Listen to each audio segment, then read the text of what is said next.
Man, sometimes I just have these days where I just have these like Snapchat rampages. I don't know if you guys are like this. Alright, posted.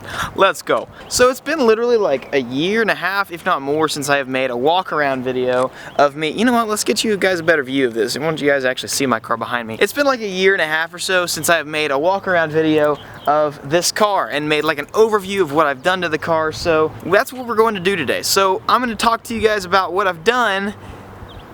Yeah, that's it actually. That was really anticlimactic. So anyways, I'm gonna talk to you guys about what I've done to the motor, what I've done to the outside, exterior, suspension, inside, whatever you want to talk about. I'm gonna talk about everything I've done to this car. So let's go.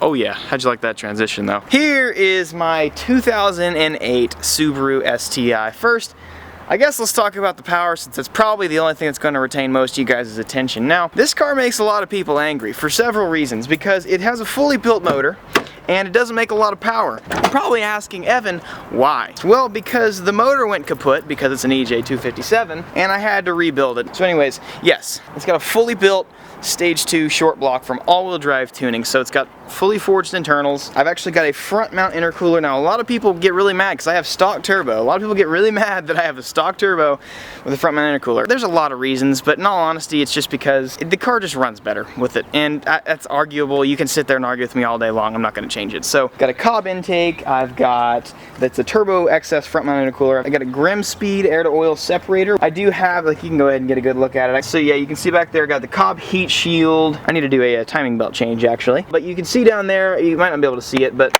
I've actually got aftermarket unequal length exhaust manifold. I used to have an equal length, but I switched back to unequal length because equal length sounded like a bumblebee with diarrhea is what it sounded like, and I didn't like it, so I went ahead and changed it back. I've got a pairing up pipe and pairing down pipe. The down pipe is catted, and then I've got an NVIDIA in one midsection, and I've also got a custom exhaust leak in between the exhaust manifold and the pipe, so that needs to be fixed. So we'll go ahead and move back here. Man, my car's super dirty. It was clean a week ago, but yeah, I've got the single exit. Again, makes people angry because I have a single exit. That is going to be about it for power mods. It's tuned by all-wheel drive tuning, and it makes, on a Mustang dyno, it makes about 300 horsepower. On a dyno jet, somewhere in the I don't care range, because I really could care less. Anyways, alright, so let's move on to things that actually matter. Suspension. Alright, I do have BC Racing BR coilovers, which are great for the street, but I'm actually thinking about maybe upgrading those in the future, because I am going to start doing more road racing and more autocrossing and stuff like that with the car, so I want a little bit higher performance coilover. Aside from that, I do have white line front and rear 24mm sway bars, which are extremely beefy, and it's probably one of the best mods I've ever done to the car. They're absolutely incredible. And then with that, I have Cartboy end links, which are extremely meaty. I'll go ahead and show you guys the suspension under the car. So yeah, there's the sway bars, and then if you notice right there, the gold stuff, those are ISC rear adjustable control arms. And if you go even deeper into this booty, you can't really see it, but deeper into the booty.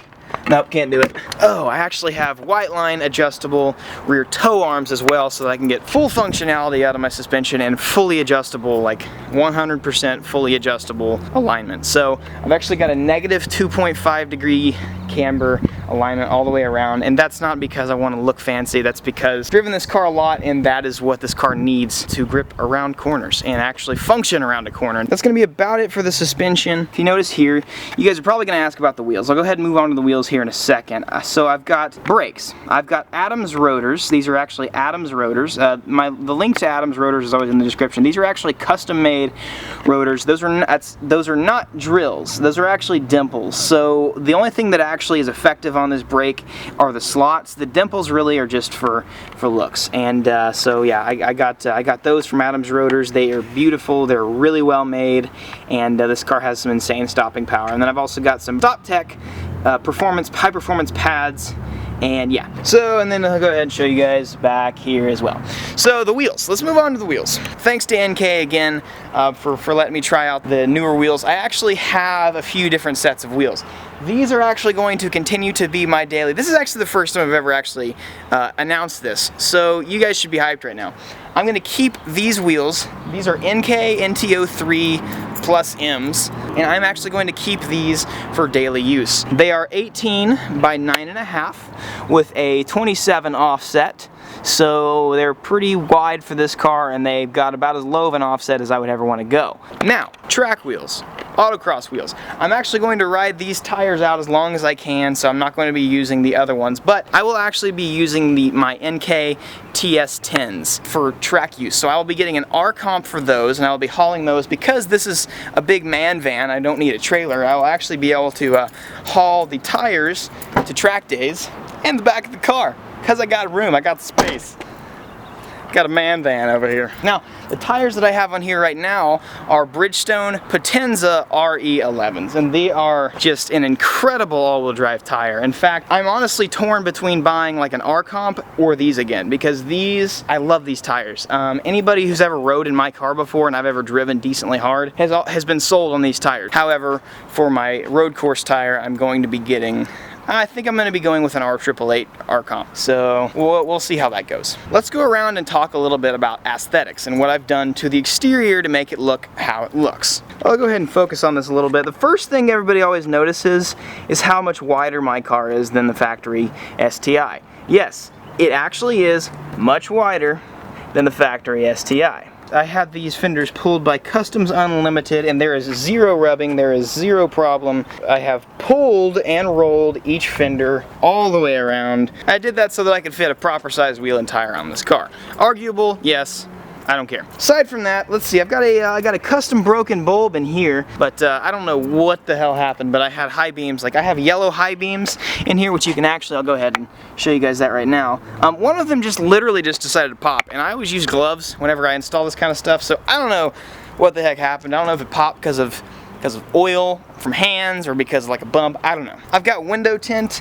Now I did this legally, so it's not that dark, but my car has 35% in the front and then 20% on the rears. So, and that is what's legal. And then obviously, you know, no tint on the windshield. Aside from that, we will move around to the rear, to the booty, you know, my personal favorite part of the car. So you'll notice that I've got some pretty ghetto taillights going on right now. I really desperately need to fix these because I actually painted these because overlays are such a pain in the ass on this car. I actually just decided to paint them. So I taped that off a long time ago in a galaxy far, far away, and it just needs to be redone very, very badly, as you can tell. And then because this exhaust runs so hot, I've got carbon fiber exhaust overlays, and yeah, kind of aggressive little touch to the back of the car. And aside from that, let's go ahead. You guys always question this. Shorty antenna. Why does it look like that? Because, you know, this is a unicorn always prepared to ride into battle is what that is. So that's what's going on with that right there. Oh, I can't forget, I got the hella supertone horns. So you can't forget that. Can't forget that. Let's go ahead and move on to the interior. Now, I have no idea what's in this car right now. I can't really remember, so close your eyes. Okay, we're good.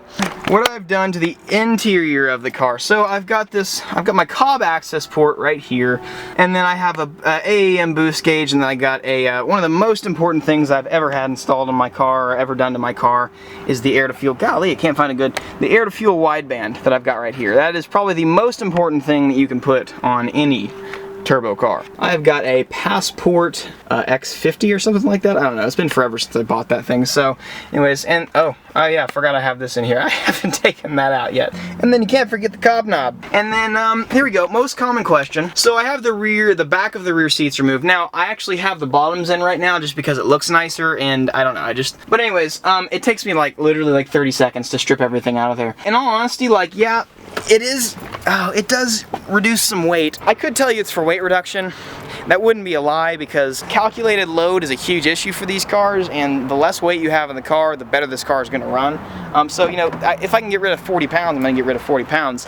But in all honesty, like, let's just be real here. It just gives me an excuse not to give people free rides everywhere. Oh yeah, I also got steering. I got power steering fluid in here as well. Oh, I'm sorry, you guys weren't supposed to see that. So that is going to conclude my overview and my walk around of my 2008 Subaru STi. If you guys already haven't hit that subscribe button, hit that subscribe button, and I will see you guys next video. Peace out.